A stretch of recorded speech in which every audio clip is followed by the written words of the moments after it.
about to cut everybody off. Like now.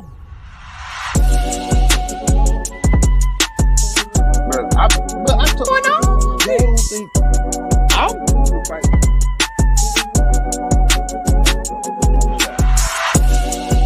that's wild, bro. Where are we coming up with these questions?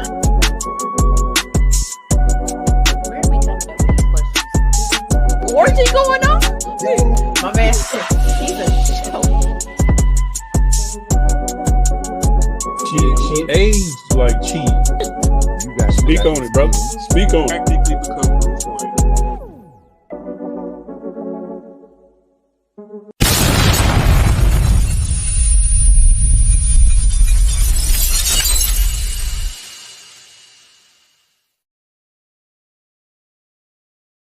What we gotta do, Mika? Push the goddamn button, man.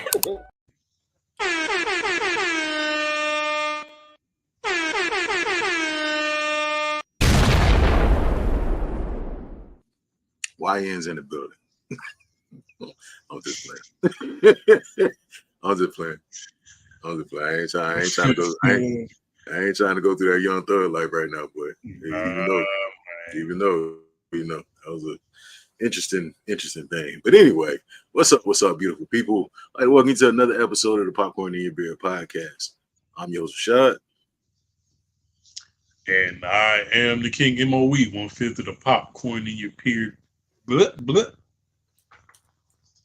That part. Yeah, that part.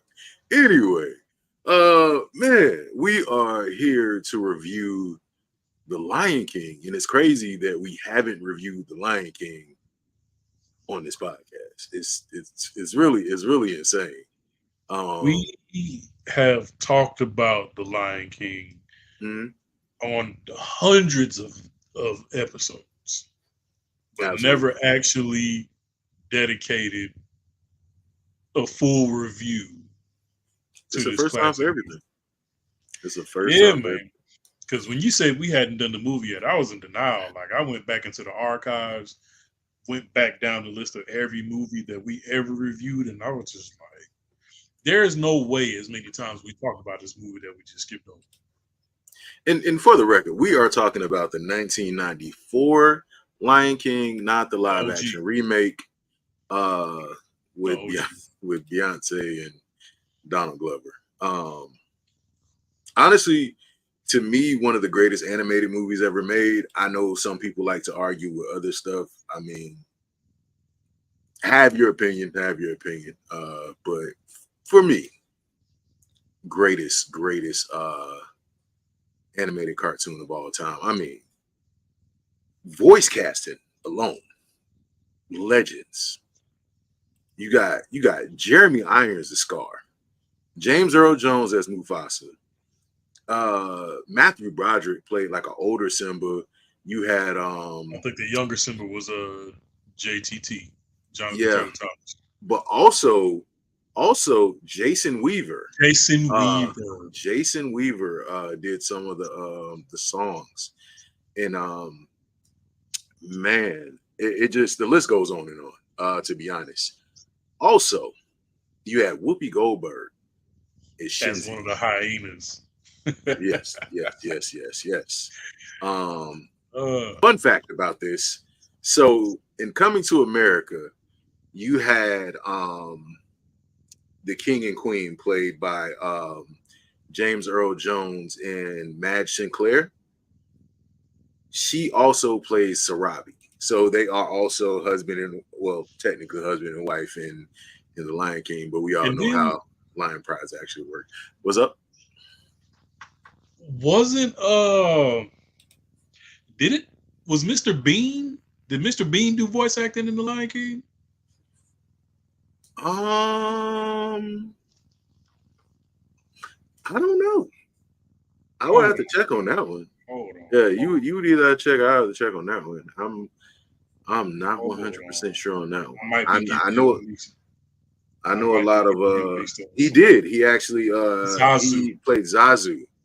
That's crazy. I remember discovering that later on in life. I was like, Mr. Bean? Yeah. Snuck on in there, man. I know, right? Like it just Cheech, you look at the Cheech was the cast. other hyena. Yeah. Yeah, you look at the cast and you just like, bro, this is crazy. This is actually crazy. But man, I will say it is probably one of my bro. I can't tell you how many times I've actually watched The Lion King.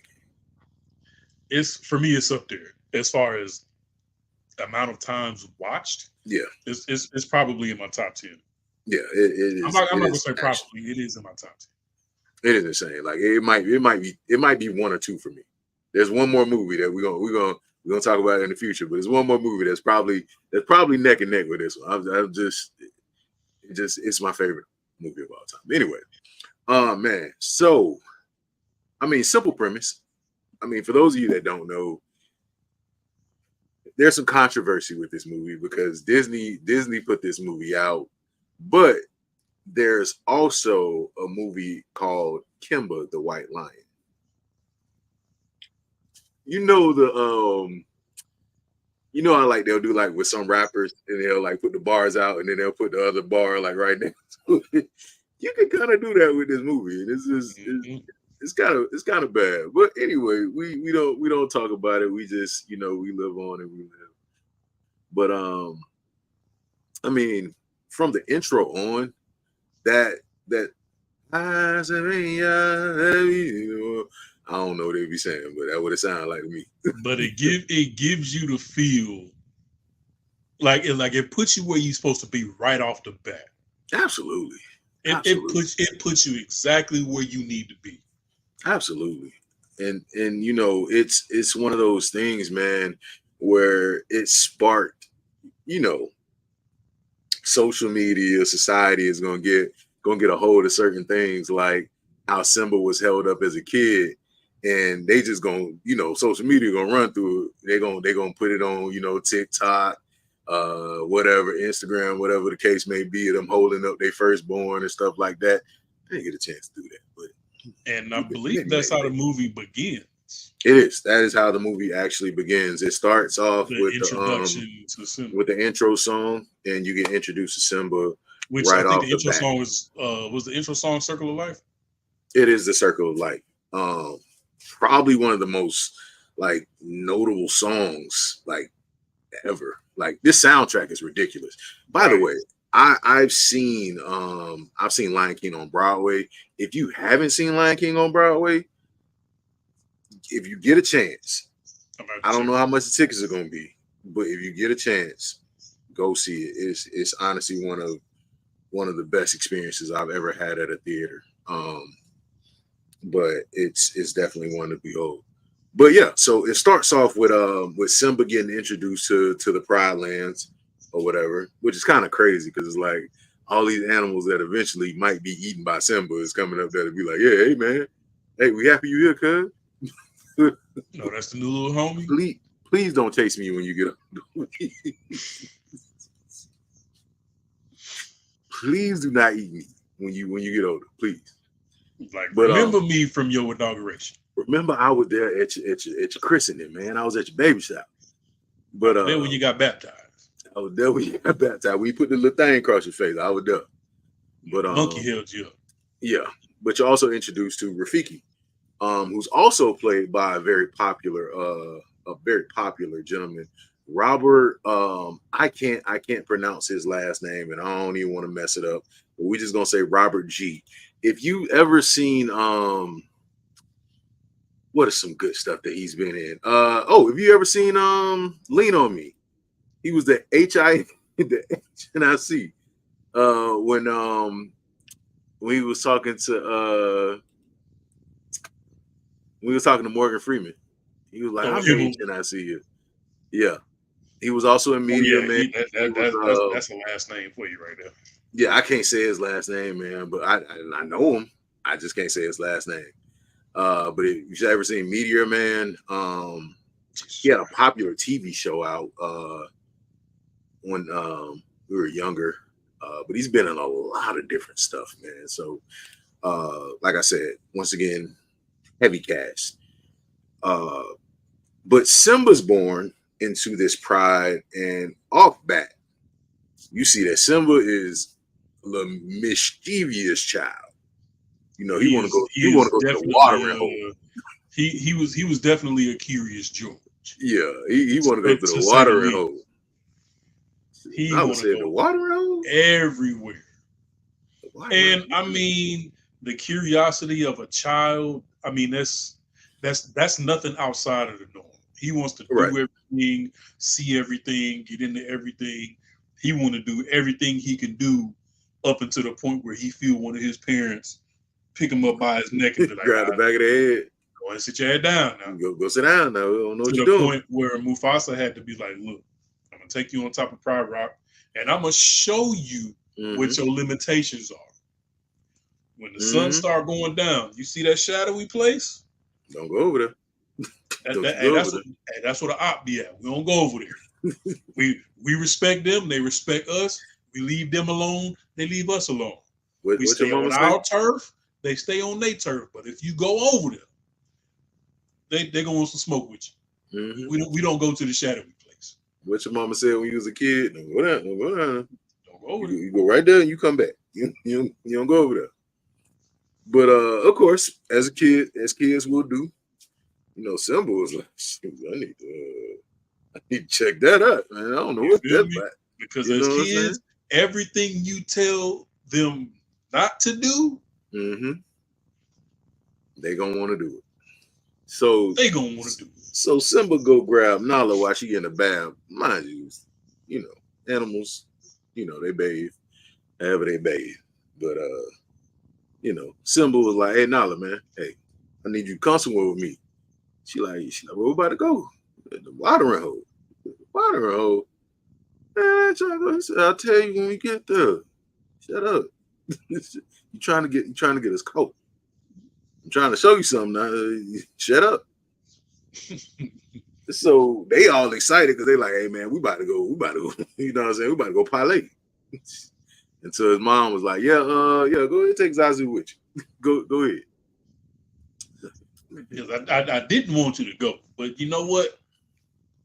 If I'm gonna let you go, I'm sending a chaperone with you. Go ahead, take Zazu with you. You know what I'm saying? Since you all excited to go to the watering hole, you know, so go ahead, take Zazu with you. So this starts on this whole little thing where they end up finding out that, you know, they're betrothed to each other, essentially. So when they get older, when Simba gets older, they're gonna be married, you know, and then they're gonna have kids, and they're like, man, she talking about, cuz I'm a homegirl. Like, let me finish being a kid, fool. Right. And Zazu is Mufasa's right hand man. Correct. You know what I'm saying? Zazu is Mufasa's eyes in the sky. In emergency situations, Zazu can cover more ground than Mufasa can. That's his homie.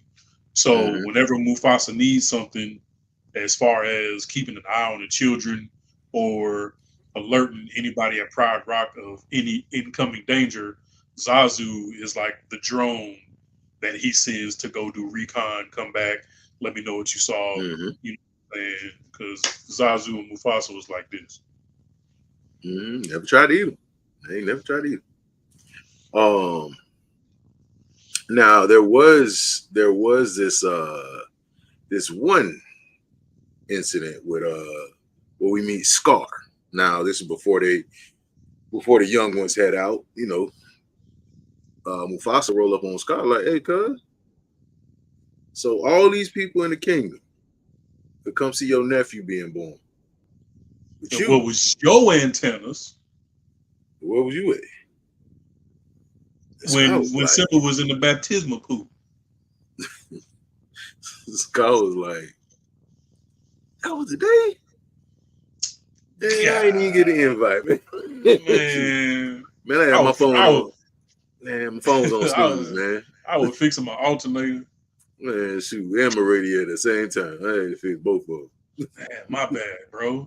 My bad, cuz. Shoot. Was Scar the older brother or the younger brother? He was a younger brother. He was okay. He was a younger brother. He looked older, but that's he done been through some things. Scott have been through some things, man. Scar used to smoke a pack a day. It looked like it. It looked like it.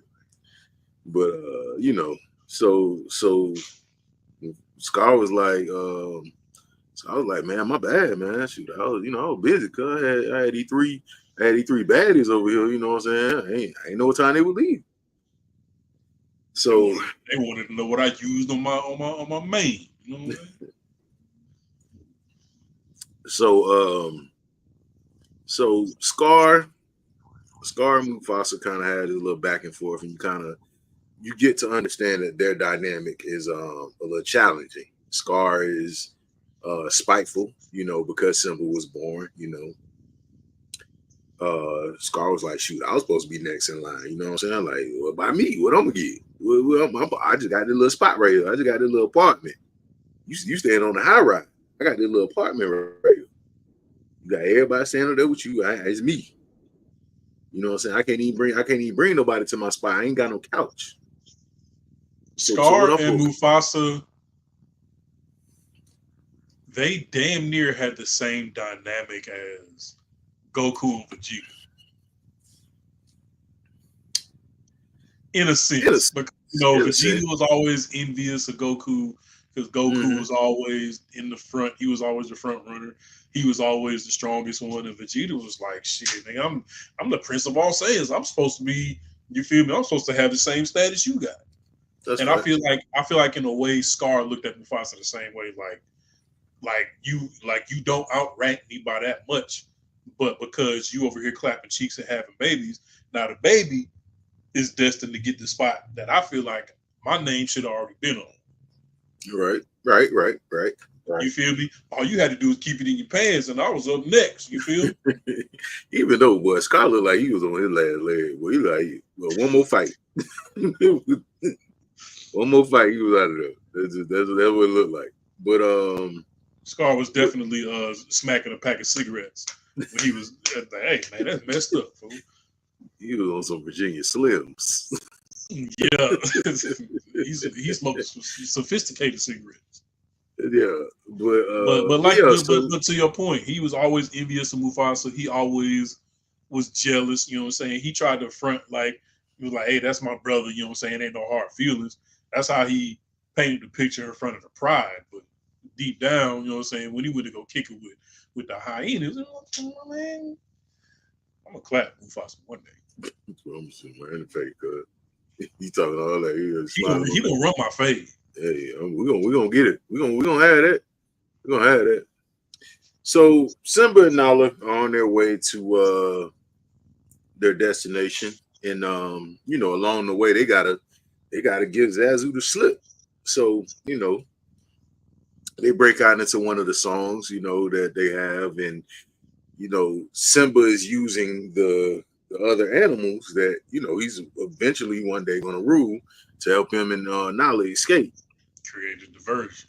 So yeah, they're creating a diversion, and I think this was the song that Jason Weaver did. I Just Can't Wait to Be King. Yeah. So that song is going. Great song, by the way. That song is going, and they end up getting Zazu to slip. Where do they go? Sat on him at the end. Because he lifted him up. I was like, hey, Zazu's kind of strong, but boy, he ain't that strong. So they get to this place called the Elephant Graveyard. Elephant's Graveyard, yeah. Now, if you ever had a Sega and you played The Lion King, one of the hardest levels to beat, brother. That game. I still have PTSD to this day. If you ever played that game, oh my God. First, you got to get through man. It's a lot. It's a lot going on. If you ever played the game, you understand the tragedies behind it. And at this point, we are introduced to the hyenas. You got Ed, you got Shinzi, and Bonzi. Now, We all know which one Ed is.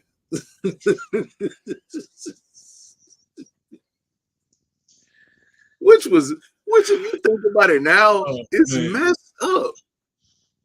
Yeah. That is messed up. It's a lot about this movie that was messed up. Like, you go back, you like, huh? Because man, look, if I've said it once, I've said it 100 times. Watching The Lion King as an adult, yeah, after watching it your entire childhood, because watching it as a child was just entertainment factor. Because not only is Lion King one of the greatest animated movies ever made, it's low key one of the best musicals. On top of that, it's a 2-for-1. The Lion King is such a dope movie that you don't even remember to even place it under the umbrella as a musical. Right. But so many bangers in this movie, and like you said, with Jason Weaver doing the vocals for young Simba, and well, he did the singing parts. Right, JTT did the voice acting. Yeah. But yeah, you meet the hyenas led by Whoopi Goldberg,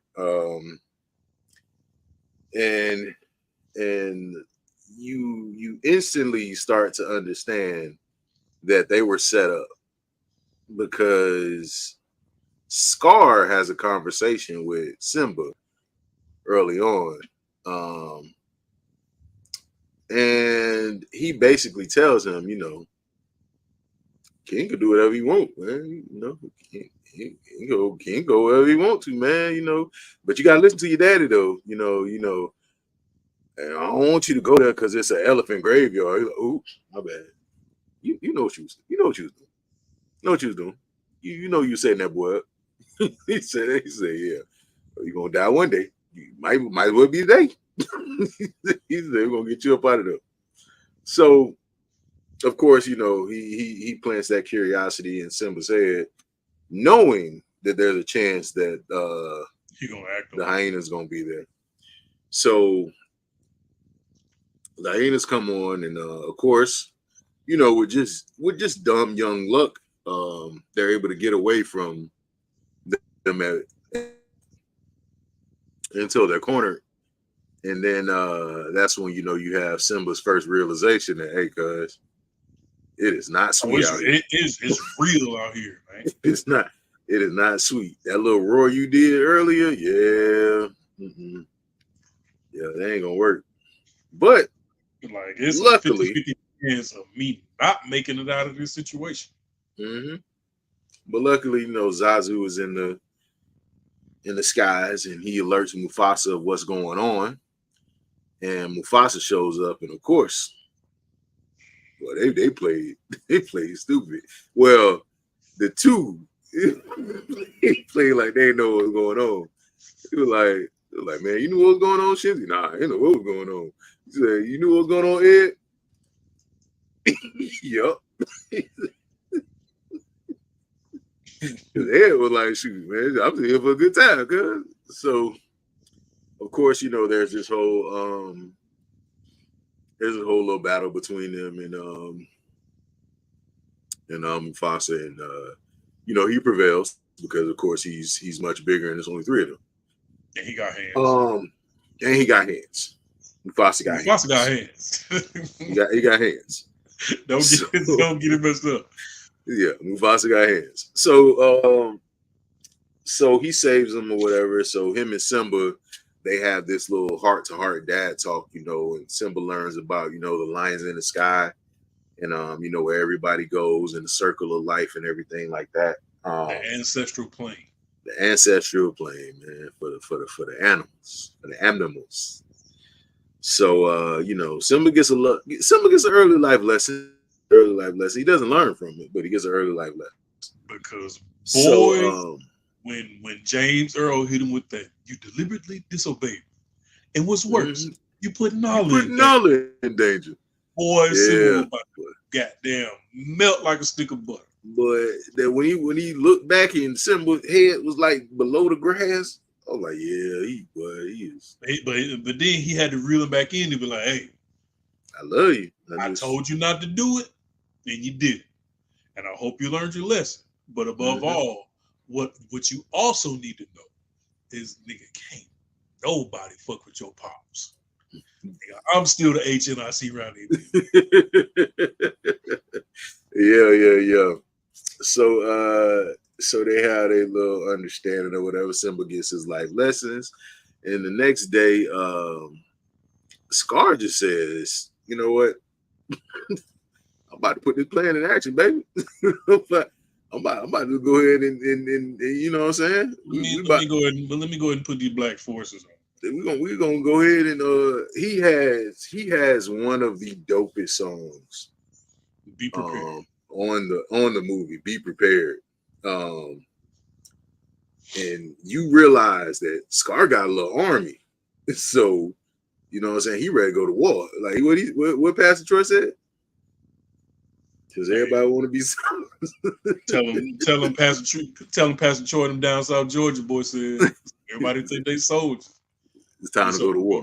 And now that I think about it, going back to my DBZ analogy, Scar actually had more Frieza energy than Vegeta. He was calling everybody monkeys. Man, look, he already had that United Kingdom condescending attitude. He definitely was more of a Frieza than a Vegeta. Big facts. I gotta go back. He had big Frieza energy. I ain't gonna lie. Yeah, big facts. So he puts his plan in action or whatever. So he starts a stampede. And while he's starting the stampede, he tells Simba, like, hey man, listen, I got your dad, you know what I'm saying? Your dad want to surprise you with something. So I need you to wait right here. And go ahead and work on that roar, because you know it was a little soft. I heard about you, but it was a little soft. You gotta put a little bass in your voice, boy. You put a little rest in your respiratory system right there. Get some hell in your chest. So, you know, Simba, of course, being a little naive kid, you know, he don't think about anything. So the stampede starts, and his little legs can't take him, you know, past the stampede.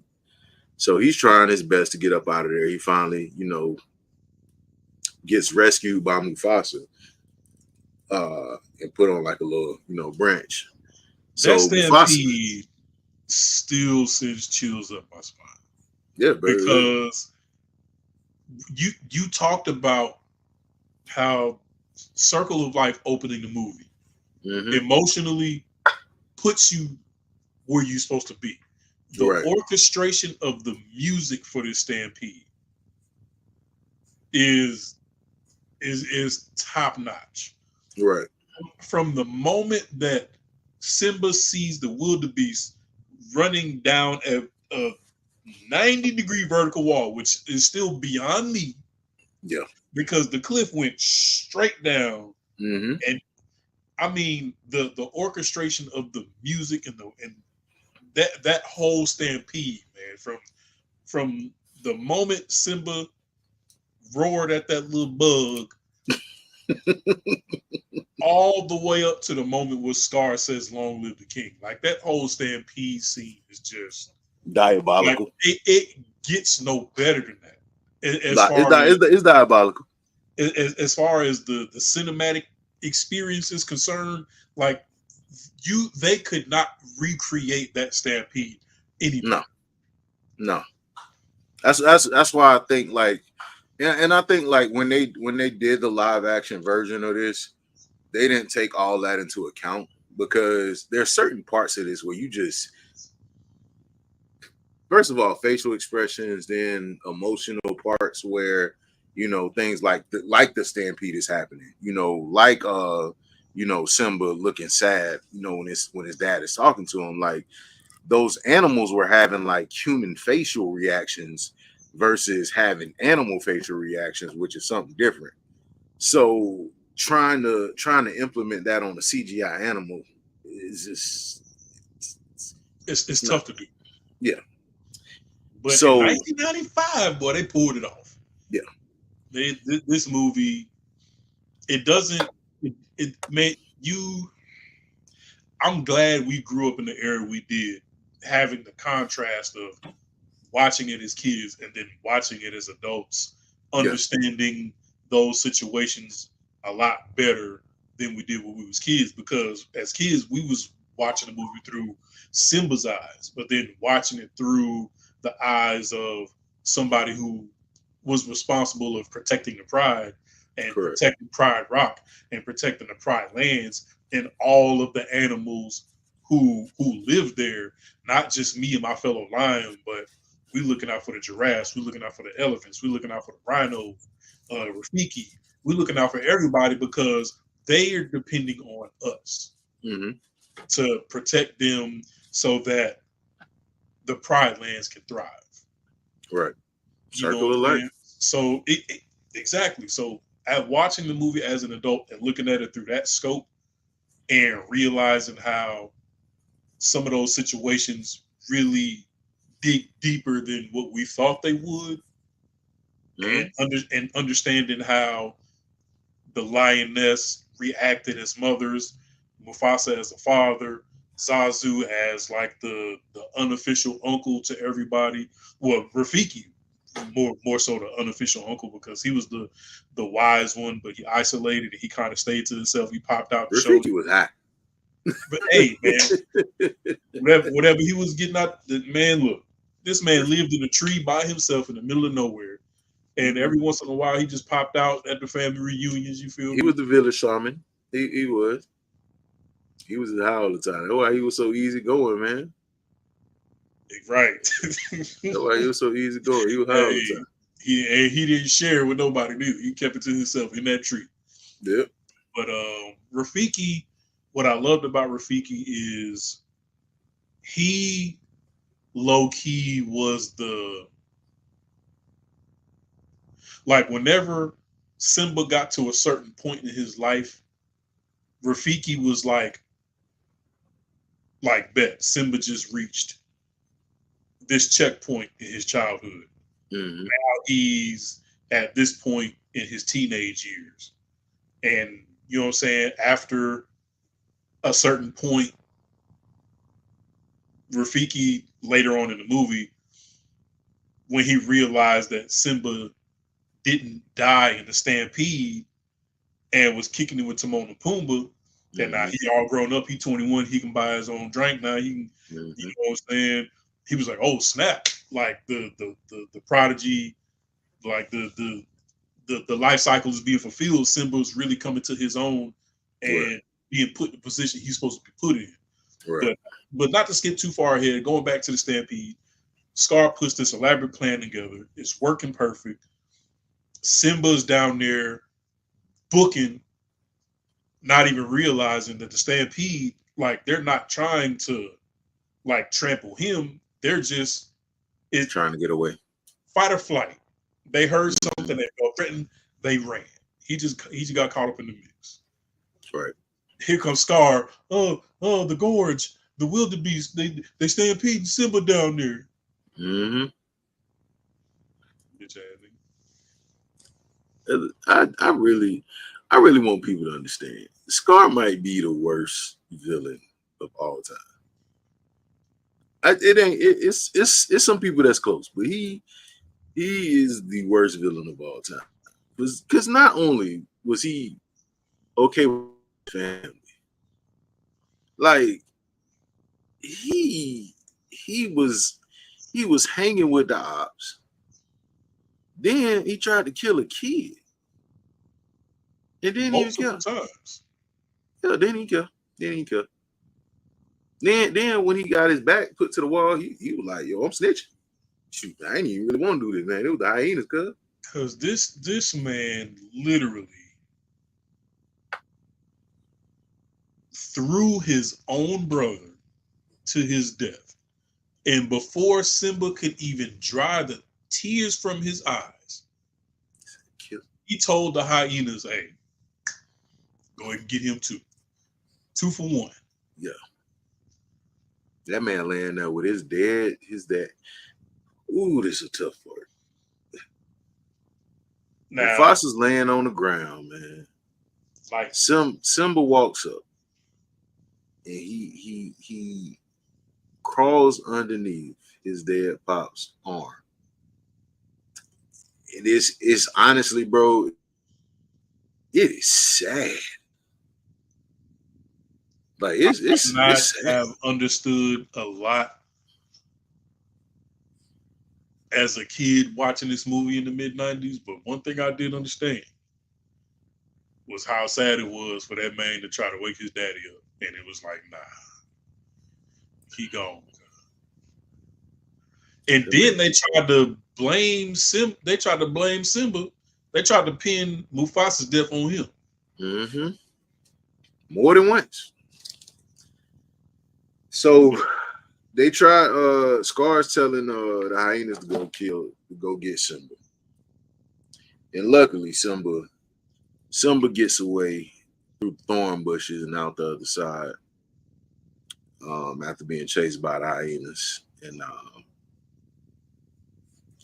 Scar goes back to the pride and basically does that. Just tells him, hey man, look, well, Simba gone, Mufasa gone. It's a new regime in town, cuz, and it's gonna be one where it's us and it stops. We integrating around here. You either get down or lay down. Tough. And it's at this point in the movie where we are introduced to Timon and Pumbaa. Mm-hmm. Who eats bugs. That's their thing. They eat as bugs. a protein. As a protein. A warthog and a meerkat. And as Simba, he ran until his feet could not run no more. He passes out in the middle of the desert. He's being circled by a group of buzzards who think he's dead and getting ready to eat him. And then Timon and Pumbaa come out of nowhere, save the day, realize, okay, this little baby lion ain't roadkill. He was just taking a nap. You feel me? So they wake him up. And they was like, shit, if we wake him up, you know what I'm saying? We was just say, we ain't gonna be goddamn we ain't finna be lunch. But if we save him though, because he's still a kid, so if we save him, man, we got a lion on our head, cuz. Like we, you know what I'm saying, we come in peace, then when you grow up. You feel me? So that's when and this is where the next banger comes from. Mm-hmm. Hakuna Matata. What a wonderful phrase. So they take them in. It's like, this how we live, you know what I'm saying? This Amazon rainforest, you feel me? This how we get down. This is our way of life. Mm-hmm. You know what I'm saying? We be grubbing. On grubs. On grubs. We be grubbing on grubs. Hella bugs. You know what I'm saying? And that's basically where Simba grew up for the most part, from being an adolescent child up into pretty much a young adult. So there's no way to really tell how much time passes from him being discovered by Timon and Pumbaa to him being a fully grown young adult lion. Right. But I mean, one can assume that it was a pretty decent amount of time. Mm-hmm. And then the next part, Nala was out looking for food. She saw Pumbaa. She said, "Oh, that's lunch right there. We about to take you back to the crib." Man, look. What? I don't know how fast Pumbaa was, but he so booking him, boy. You lose the weight then. Agile, man. Yeah. So Nala rolls up on Pumbaa and Timon because she can't find food because Scar has basically like tore up the Pride Lands. It ain't even Pride Lands no more. It's like the wasteland. is that neighbor that moved in and they don't take care of their grass. Like they park their car all on the yard. Like the grass done died. It's dirt now. You It's the one. dry. You the one house making the whole neighborhood look bad. They don't never. They don't never wash their house. Their grass be just gone. It's dirt. They trash be in the front of the house. That visual, bro, when Pumbaa tried to run underneath the log and got stuck, and Timon looked back, just that visual of Nala running towards them full speed.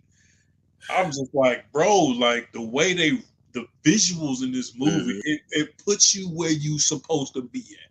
Facts. If you're supposed to feel good, the movie did a very good job of making you feel good. If you're supposed to be sad, anxious, if you're supposed to be anxious, if you're supposed to be scared, whatever the emotion was, this movie, it nails it every single time. Mm-hmm.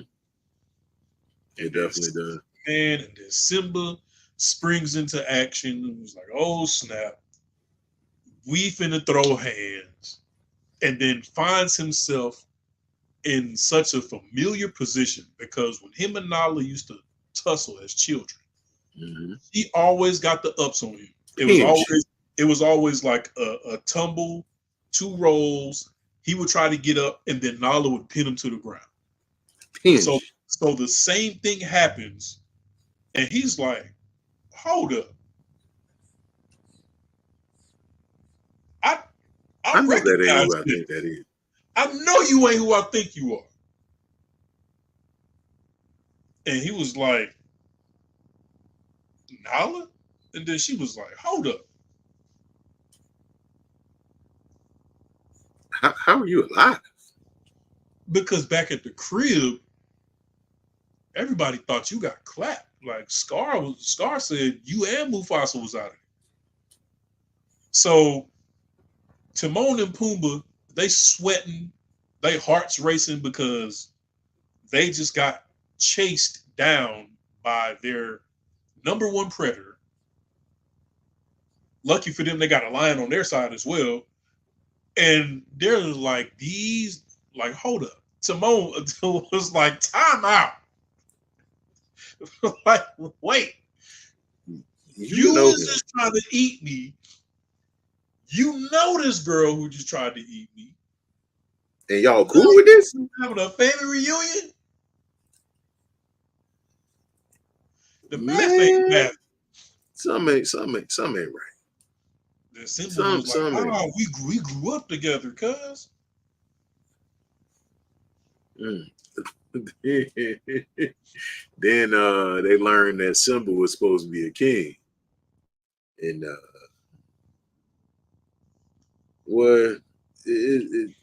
Pumbaa. He said, I gravel at you. He's like, it's gravel, not gravel. But yeah, so they're from the streets, man. They ain't had no home training. So Nala trying to figure out what's going on, and Simba like, hey man, shoot, well, Matata, cuz you know what I'm saying? I don't know what they. Matata, like, what you talking about? Nala had to pretty much backtrack to the day of the stampede to update him on all the events that took place from the last time that everybody saw him thinking he was dead. It was like, well, this is the situation at Pride Rock. You know what I'm saying? They scarred and depreciated the value. You know what I'm saying? He running shit now because Mufasa is no longer here. We all thought you was gone. Before that, though, you get another banger. Because Timon was like, man, you think you know a guy. And that's when it started. Well, him and Nala caught up. They caught up for the catch up. Can you feel the love tonight? Can you feel the love tonight? What? Man. I didn't know what was going on. No, because like I just previously stated, anytime Simba and Nala got to play fighting, Nala always got the ups on Simba. So this was the one time that she was like, you know what? I'm going to let you get the top side. Boy, she what? To this day, there are women who, if they look at you a certain way, a man will tell them, "You have Nala's eyes" from the Lion King. When Mm-hmm. that look was dangerous, nigga. Don't look at me like that. No, Don't look at me like that. do not. Unless if you do not want no lion cubs, do not look at me like you look We at ain't Simba. going nowhere. Ain't no way We ain't going you nowhere. gonna look at me like that. Look at And it. think, man, no. Mm-hmm. They had no business drawing her face that good in that moment. Because why would you do that? Mm-hmm. I understand we're damn near 30 years later, but why would you do that? Why? Why? Next year, this movie will be 30 years old. That is insane. So, no.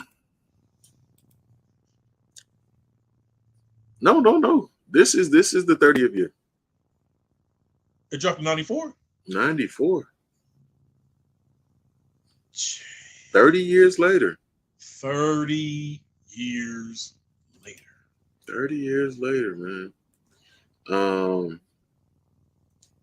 Came out in June 24th, 1994. That's tough. So once again, yeah, Nala done ran Simba down on whatever's going on. He like, man, what you want from me?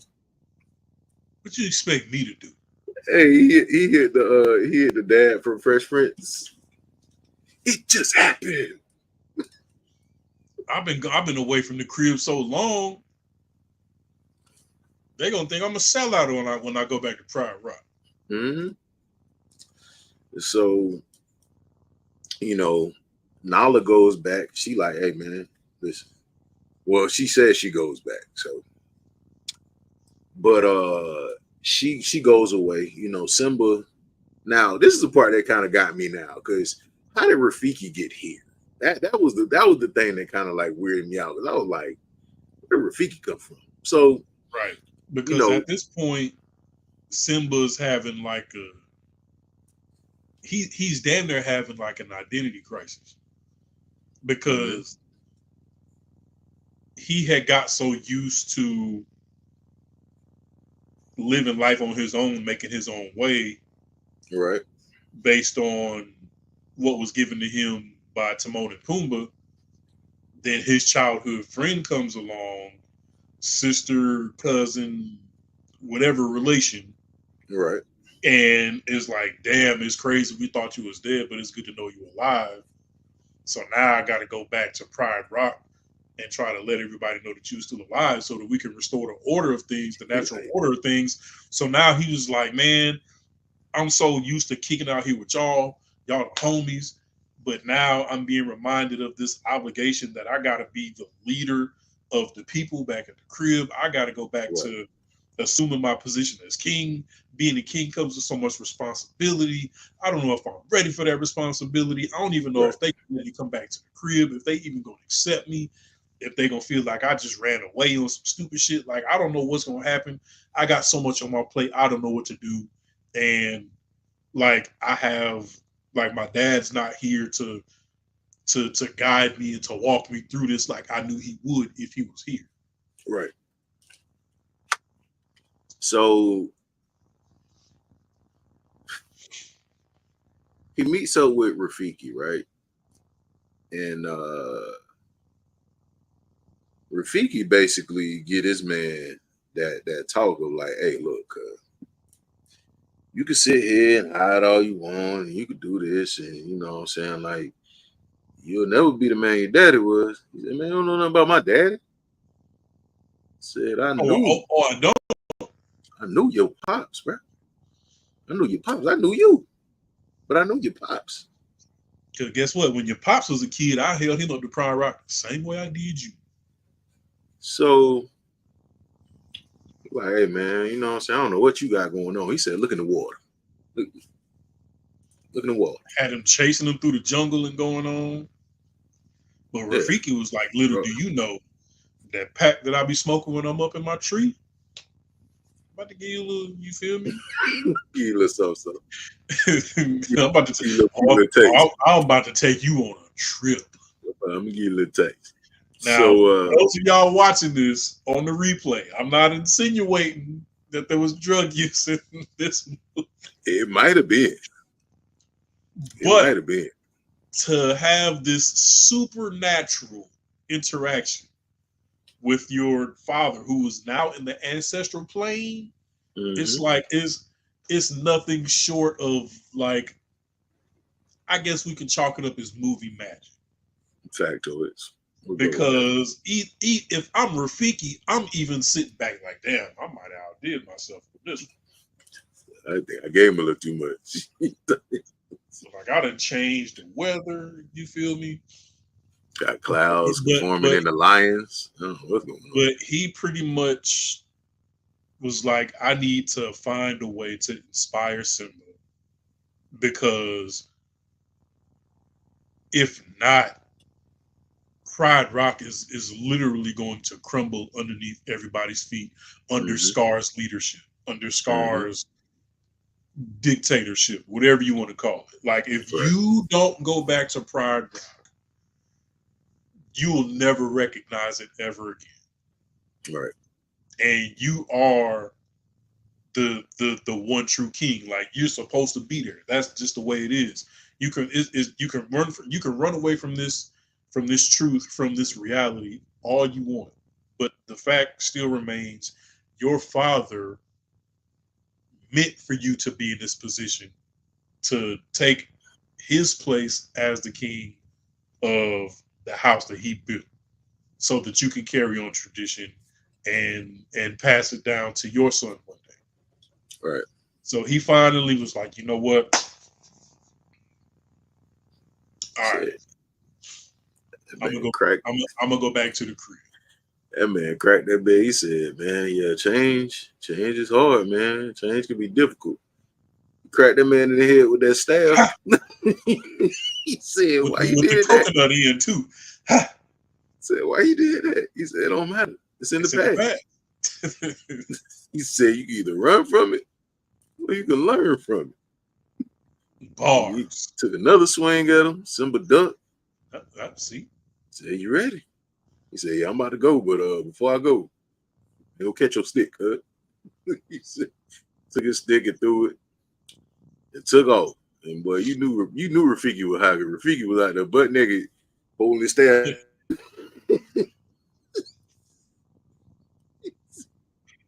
And then it's another banging song, bro. As he does this montage back, even though it seems like it took a much longer time to get back than it did, to get back to Pride Rock or whatever. He had no GPS. No, he had no GPS. He was running. Running like I really want to know who did Hans Zimmer. I should have known. Shit, I ain't even think about it. Hans Zimmer did the musical score. It's ridiculous.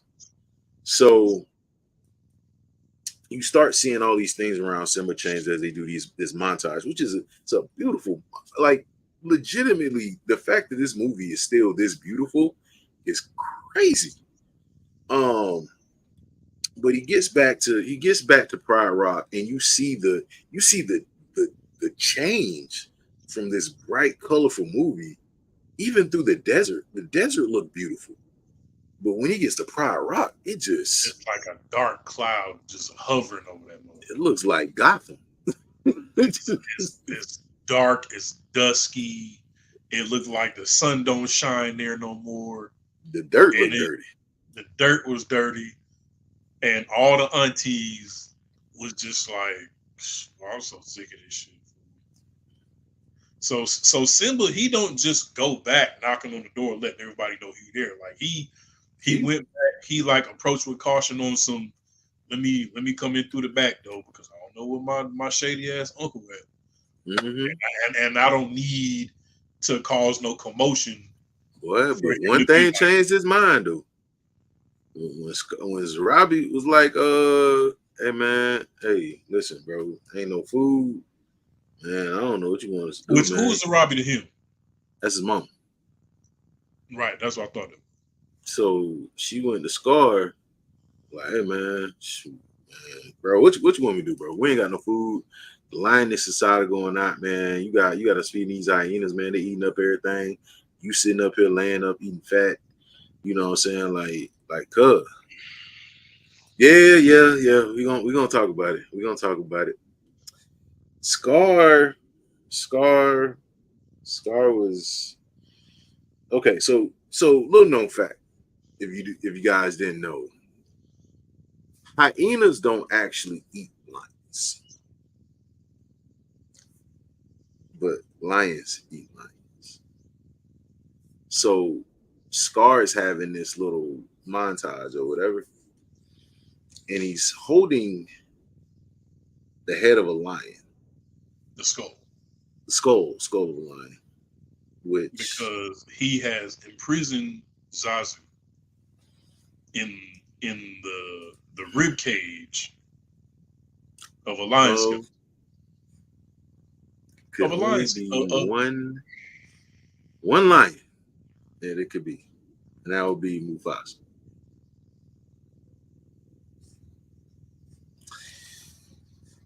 Dark movie, dark moment, dark. But anyway, If you'd have told me back in the 90s, I probably wouldn't believe you. Yeah. Like, I'm a kid and you trying to ruin my movie. Yeah, pretty much. When I found out as an adult, I was still traumatized. But It never happened. Mufasa was the Scar was like, what did you say? he said, impossible. Never mention his name in my house. No, never mention it. He said, but Zarabi, she said, cause I'm gonna say it out loud. If you was half the man Mufasa was, boy, Scar said, what? Hit her with that Ike slap. Boy, Simba saw that. He stood up. He stood up. He said, hey, cuz, did you put hands on my mama? Oh, okay. So, Now I gotta pop out and show niggas. so Simba come down, everybody like, Mufasa?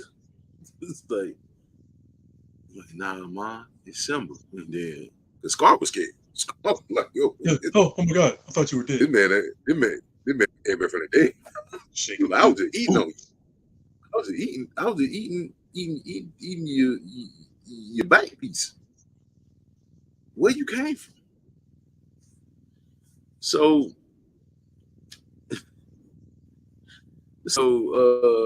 once Scar figured out, he was like, oh, nah, that ain't me, father. Like, oh, that's Simba. What's happening, Simba? You ain't got big. What's up, nephew?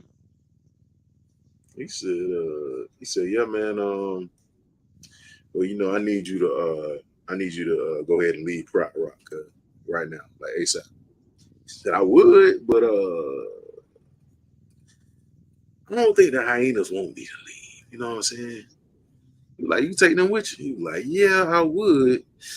But see, that's this whole thing where you killed your daddy, and I'm gonna tell everybody.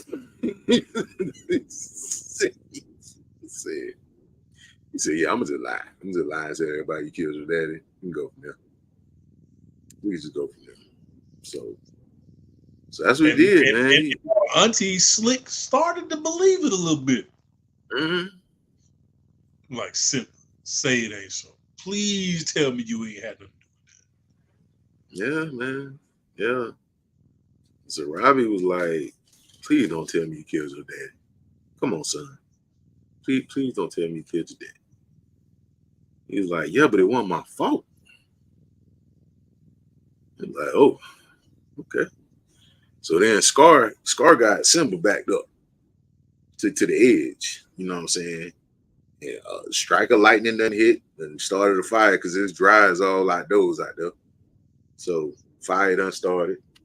So he getting ready to push Simba off the ledge. Simba done fell like Mufasa. So I'm like, bro, Run not away. again. Not again. Not again. He was like, let me tell you something. I killed Mufasa. Boy, And then Simba got how the strength of the Black man, Panther. But he Simba got got the the strength strength of the of the Black Black. Panther.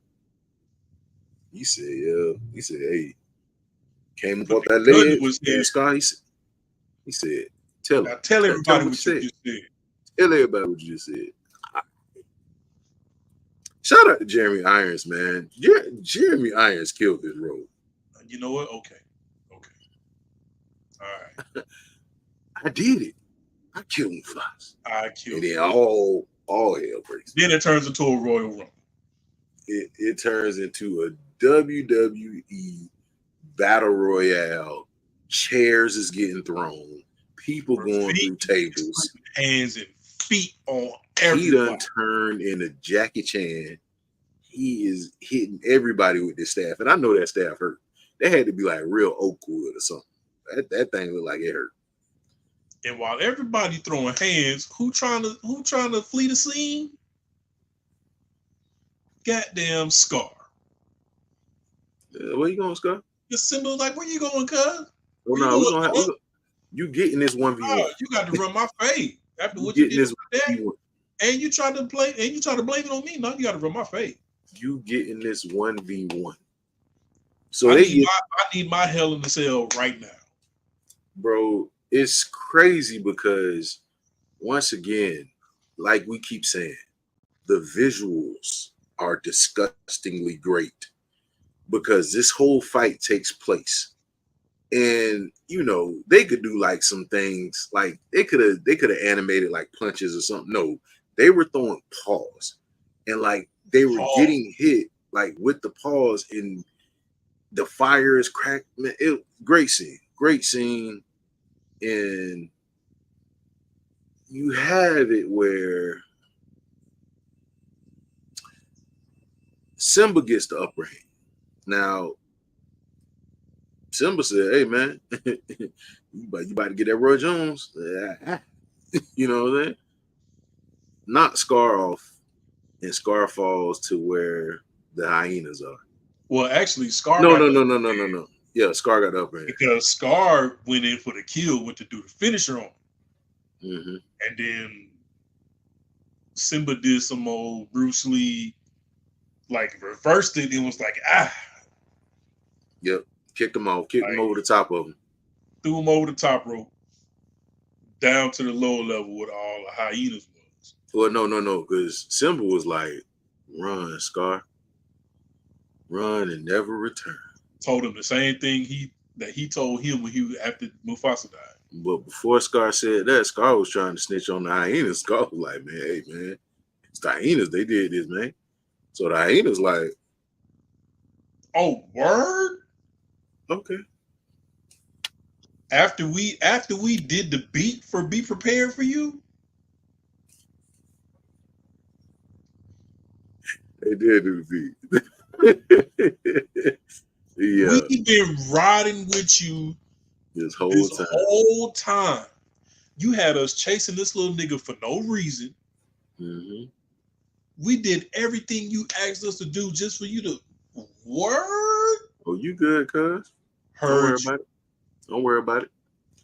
So when Scar lose and he down for the count, like the hyenas start gathering around and like Scar like, hey man, my family, what's up? They like, oh, Whoopi was like, family.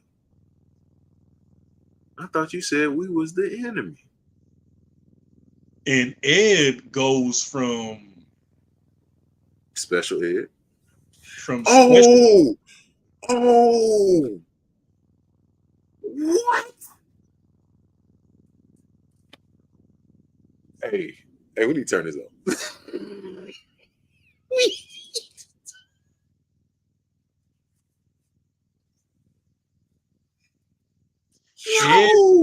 Ed goes from being Cole, you stupid, to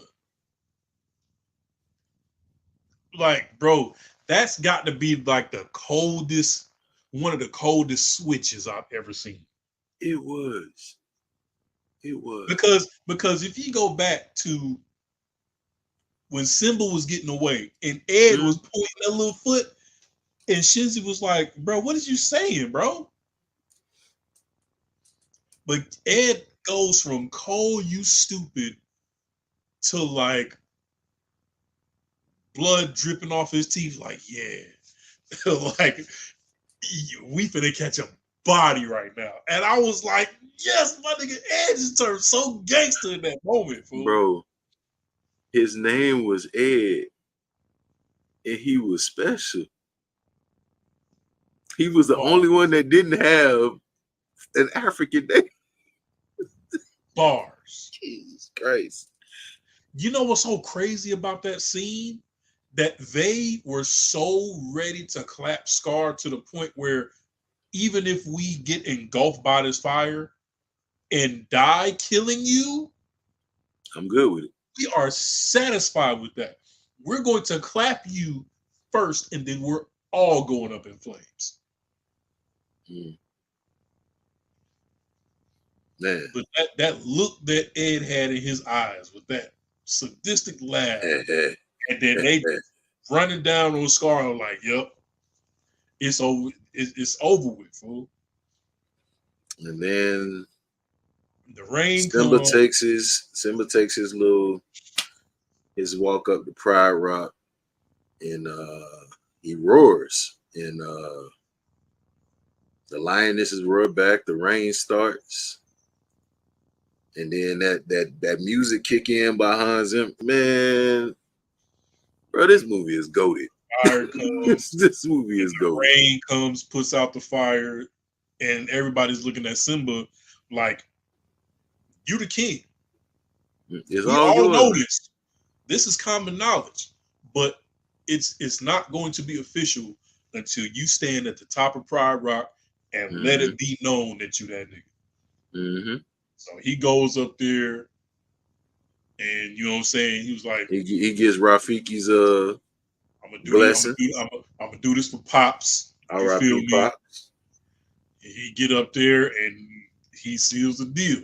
He roars to let everybody know, nigga, I am he and he is me. Hear me roar. Everybody responds accordingly.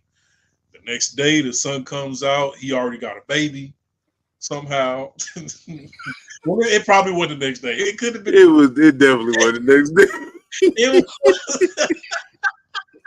It feels like it though. It feels like it could have been the next day. Well, it was that night in the jungle, boy. Time skip, and the movie ends the exact same way that it began. Started. Circle of life. Dang, boy. Man, listen. And every Lion King that came out after this, I cared less about. Lion King 2, Lion King 1.5 was cool. 1.5 was cool. I mean, 2 but 1.5 was fire. Man, I'm gonna have to give 1.5 another chance because I ain't really. This movie I was so biased to the OG. I mean, that's fair. This is goated, bro. I like, it ain't a lot of perfect movies, but like, this movie is perfect. Like, this one definitely gets a 5 out of 5, no question. This movie is perfect from the sound to the voice actors, the songs, the script, honestly perfect. Like, even like the little innuendos, like, you know, like the whole thing with Ed, like, bro, like, come on. You know what other movie had a similar effect on me? Mom and Daddy, they had kids. The daddy died. The boy had to figure out life on his own. Was it The Good Dinosaur? I think so. Because you're definitely not talking about Land Before Time. No. It could have been The Good Dinosaur.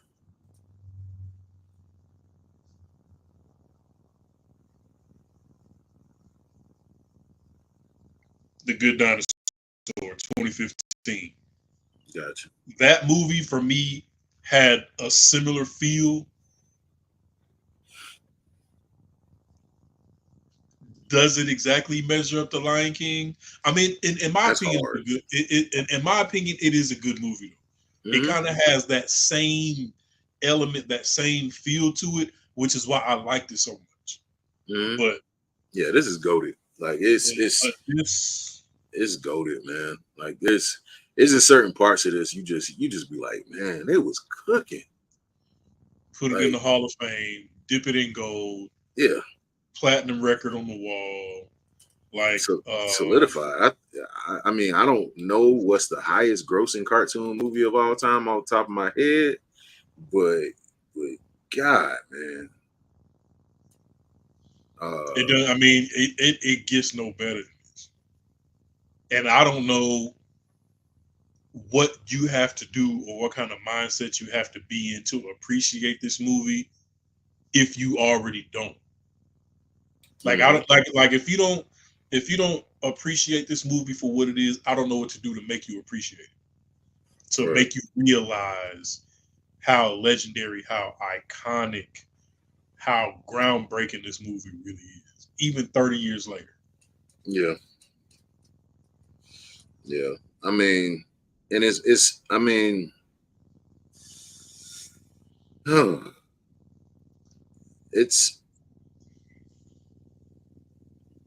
it's definitely for me, like just it's second to none, man.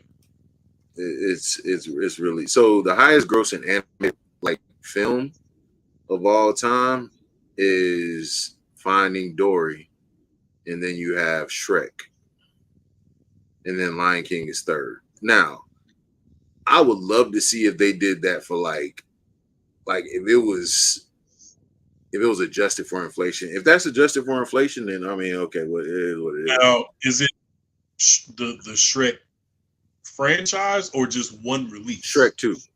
I'm sorry. Shrek 2 specifically? Yeah, so it's Finding Dory is one, Shrek 2, then The Lion King, Toy Story 3, Frozen, Finding Nemo, Secret Life of Pets, Despicable Me, Incredibles 2. Incredibles 2 is fire. Inside Out, and then Zootopia. I'm not mad at Lion King being number 3 as long as it's top 3. Because that's even with that lineup, even with that top 10. Mm-hmm. And a lot of those movies are more recent than older. Mm-hmm. That's what I'm saying. Like I wonder, like, because it's the only movie in the top 10 that was released in the 90s. Because Shrek 2 came out in the 2000s. So Shrek 2 was 2004. So for that to be the only 90s entry in the top 10 and it's top 3, that says something. Yeah, it's not even close. Like the next one that's in the 90s, you got to go to Toy Story 2 at 99, and that's at 24. In 99, Toy Story 2 at 24. That's the next closest on the list. So that's I mean, you got to think about that speaks volumes. It's not many movies that could even hold a candle to that. And like we're talking about Disney Pixar, because think about it, like that's when the merger, and you had movies like Finding Dory and like, you know, Shrek and all the movies. Like, nah, man. So for Lion King, Lion King is goated in a list that's dominated by early 2000s late movies and up. Yeah. And Lion King is still up there, top 3. Come on. Yeah, it's goated. What else needs to be said? There's nothing, man. That's crazy, man. It's just it's really crazy to finally sit here and talk about this movie. And it's just stuff that came up. Like I really didn't even think about the Ed thing until like we just talked about that. Like that blew me, because like I was thinking about it. Like I was like, oh yeah, you know, because Ed, you know, he went from, because when you said like he went from, I was like, oh yeah, he went from special ed. Oh yeah, did they do that on purpose? Like you got to feel like and then in that moment he put on the high top black Air Forces with the strap. Absolutely. But and that was like a villain arc that. And oh wait a minute, brother, Your shelf is empty. Oh, the Funko Pop. Yeah, it is. You ain't got no Lion I King Funko Pop. have to make up. I don't, man. I need to get one though. Shame. I need to get one. I need to get a Lion King Funko Pop. I gotta figure out what to do. I'll have it up by next show. So we'll go ahead and make that happen. But yeah, folks, that's our Lion King review, man. It's crazy. We got more of these that we haven't reviewed, we haven't talked about. Yeah, we gotta do that. So we'll definitely get back to y'all with the next movie. This was fun. Blast from the past, trip down memory road.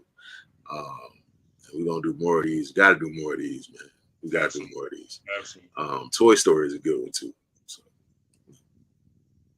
we'll see. But yeah, thank y'all. This is our first pre-recorded show. We'll probably be doing more like this. But this was definitely fun. We love y'all in the comments, but we definitely want to see y'all in the comments on these. So thank y'all. We love y'all. We'll catch y'all next time. I've been your host, Rashad. And I am the King MOE. Follow Popcorn in Your Beard on everything. Everything. And we're going to get up out of here. Peace.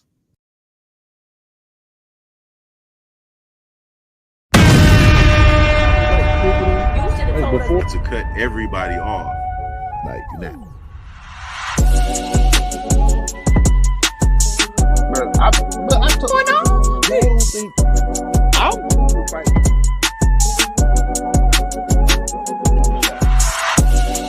think that's wild, bro.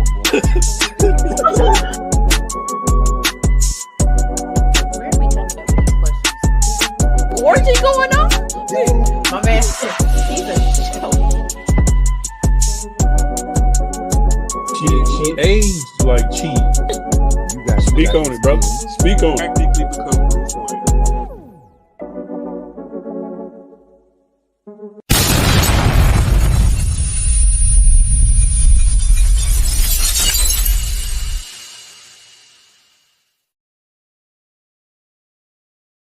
What we gotta do, Mika? Push the goddamn button, man.